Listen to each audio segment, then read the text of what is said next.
Hello everyone, प्रीत biology YouTube channel पर आप सभी का स्वागत है।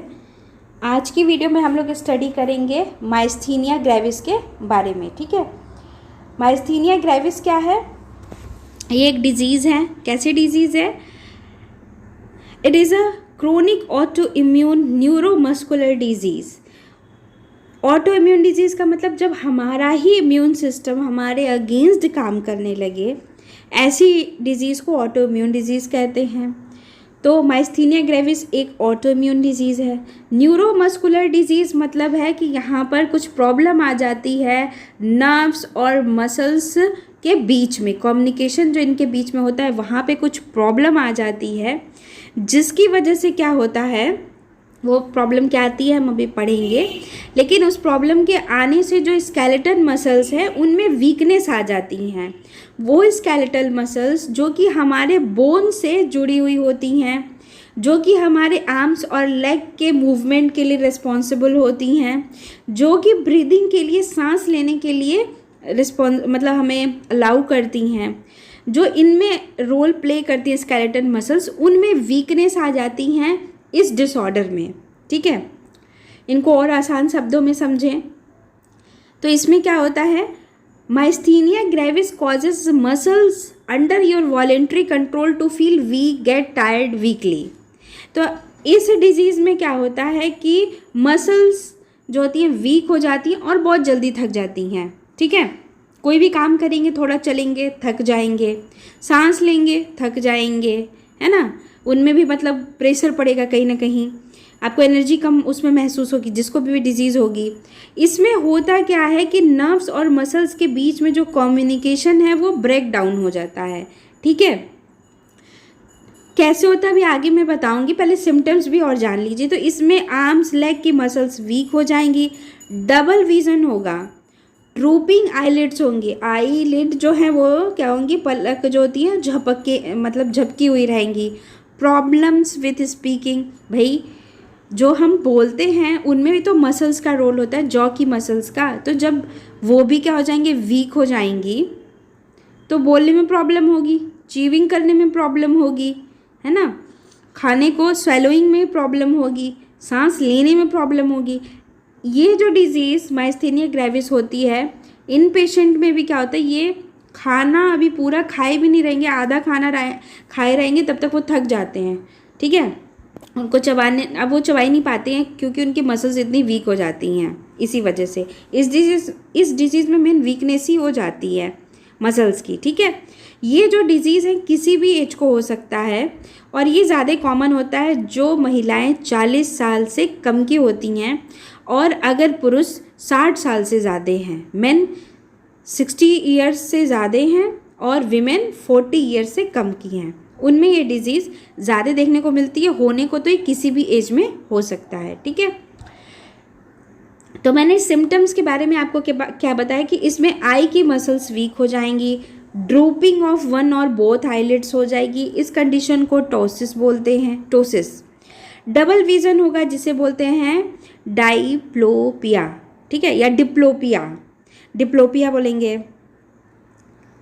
उसके बाद ये क्या होता है, विच में बी हॉरिजेंटल और वर्टिकल, इम्प्रूव्स और resolves when one I is closed. Face और थ्रोट की जो मसल्स होती हैं, ठीक है, उनमें कमज़ोरी आ जाएंगी, वीकनेस आ जाएगी, फेशियल जो एक्सप्रेशन है वो चेंज हो जाएंगे। बाकी तो ये मैंने आपको 3 बता दिया। और क्या होगा, जो नेक है, गले का है, लिम्ब की जो मसल्स है उसमें, जब आर्म और लेग्स में प्रॉब्लम आ जाएगी तो वॉकिंग में और आर्म्स के यूज़ करने में भी जो होगी वीकनेस हो जाएगी। देखिए इसमें क्या होता है, कैसा दिखता है, ऐसे में पेशेंट का जो फेस होगा, देखिए ड्रूपिंग ऑफ आईज़ है, आँख की पलक यहाँ पे झपक गई हैं, यहाँ पे देखिए माउथ रीजन में ये किस तरीके से लिप्स जो है ऐसे थोड़े से नीचे की तरफ लटके हुए हैं। ऐसा क्यों है, क्योंकि यहाँ की जो मसल्स हैं वो वीक हो गई हैं, कम्युनिकेशन नहीं हो पा रहा है नर्व्स का, कहाँ, नर्व्स का और मसल्स के बीच में। देखिए यहाँ पे आप देख सकते हैं क्या होता है कि एक और पहले इस फिगर से समझ लीजिए। इससे देखिए नॉर्मल कंडीशन में क्या होता है, नॉर्मल न्यूरोमस्कुलर जंक्शन में क्या होता है, ये देखिए ये क्या है, न्यूरॉन है येलो कलर का, ये जो है ये क्या है, मसल्स हैं ऑरेंज की। ठीक है, तो ये जो न्यूरॉन्स होते हैं ये एसिटाइलकोलिन न्यूरोट्रांसमीटर रिलीज़ करते हैं, ठीक है, कुछ मैसेज लाते हैं, रिलीज़ करते हैं। ये क्या है, जंक्शन है, न्यूरोमस्कुलर जंक्शन, यानी नर्व और मसल जहाँ पे मिले वो न्यूरोमस्कुलर जंक्शन हुआ। तो इस मसल्स के ऊपर क्या होते हैं, ऐसे रिसेप्टर ब्लू कलर में लगे हुए हैं, ठीक है। तो ये जो रिसेप्टर्स होते हैं ये एसिटाइलकोलिन को क्या करेंगे, रिसीव कर लेंगे और इस तरीके से नॉर्मल ट्रांसमिशन होगा, ठीक है। लेकिन जब माइस्थेनिया ग्रेविस होगा तो ऐसे में क्या होगा कि ये जो रिसेप्टर्स हैं इनमें क्या है, एंटीबॉडीज़ आके ब्लॉक कर देंगे इन रिसेप्टर्स को, और ये जो एंटीबॉडीज़ बने हैं ये खुद की बॉडी ने बनाए हैं, ठीक है, इसीलिए ऑटो इम्यून डिजीज़ हुआ। तो अब ये जो न्यूरोट्रांसमीटर्स हैं जो एसिटाइलकोलिन है वो ये मसल के रिसेप्टर्स उसको रिसीव ही नहीं कर पाएंगे। ऐसे में क्या होगा, नीचे देखिए लिखा हुआ रिड्यूस्ड ट्रांसमिशन होगा। ट्रांसमिशन कुछ हो रहा है, वहाँ हो रहा है जहाँ पे क्या हुए हैं, एंटीबॉडीज़ जो है बाइंड नहीं कर पाए हैं रिसेप्टर को। तो जब कुछ ट्रांसमिशन होगा, कम होगा, तो वीकनेस आएगी ही ना मसल्स में। तो ये है इस डिज़ीज़ की कंडीशन और ये है नॉर्मल डिज़ीज़ की कंडीशन। वही चीज़ यहाँ पे देखिए ऐसे दिया हुआ है कि ये न्यूरॉन से न्यूरोट्रांसमीटर रिलीज़ हुए, और जब ये रिलीज़ होंगे तो इनकी जो मेम्ब्रेन होती हैं मसल की, वहाँ पे भी क्या होते हैं, सोडियम रहते हैं। ये सोडियम आयन अंदर आते हैं नॉर्मली, ठीक है, जिसकी वजह से जो इम्पल्स है, नर्व इम्पल्स है, उनका ट्रांसमिशन होगा। लेकिन जब यहाँ एंटीबॉडी आके इन रिसेप्टर्स को बाइंड कर दिए हैं, ब्लॉक कर दिए हैं, बाइंड करके ब्लॉक कर दिए हैं, तो ऐसे में सोडियम आयन वहीं बाहर ही ऊपर ही सरफेस पे रह गए हैं। डीपोलराइजेशन जो होता है वो सब नहीं हो रहा है। तो ऐसे में कहाँ से जो है ट्रांसमिशन होगा, ठीक है, नर्व इम्पल्स जो मैसेज हैं वो होगी ही नहीं। तो ऐसे में क्या होंगे, वीक हो जाएंगी मसल्स, ठीक है। चलिए इसको लिखा यहाँ पे हुआ है, उसको अच्छे से लिखा हुआ देख लेते हैं। In myasthenia gravis the immune system makes antibodies that block or destroy many of your muscle receptor site for a neurotransmitter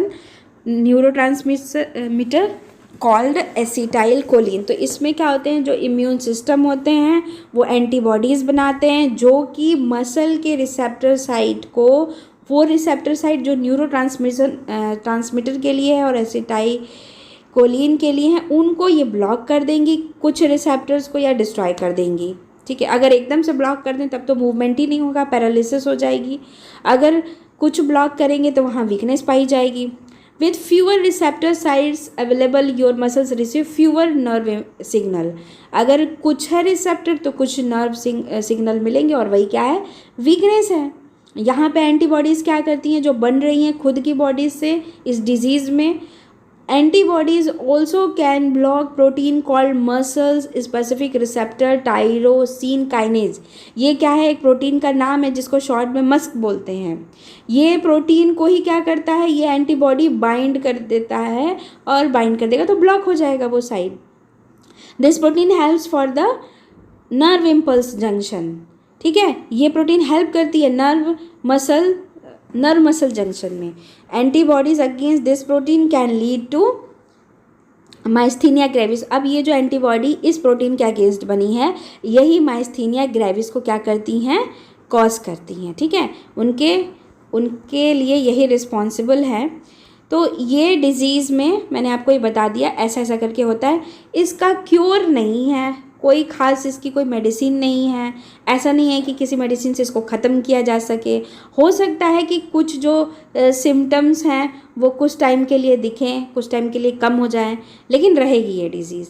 ऐसे में इनका जो ट्रीटमेंट है, ठीक है, जो इनका ट्रीटमेंट करेंगे वो ट्रीटमेंट में क्या होगा कि जो इम्यून जो अपना सिस्टम है उसी को क्या करते हैं, सप्रेस कर दिया जाता है कुछ मेडिसिन देके, ठीक है। ऑटो इम्यून जो रिस्पॉन्सेज हैं उनको सप्रेस कर दिया जाएगा, या ब्लड से जो है जो एंटीबॉडीज़ जो उसमें बनी हुई हैं उनको निकाला जाएगा, या दूसरा ब्लड जो है पेशेंट की बॉडी में डाला जाए जिससे कि उनमें वीकनेस ना रहे, ठीक है। लेकिन वो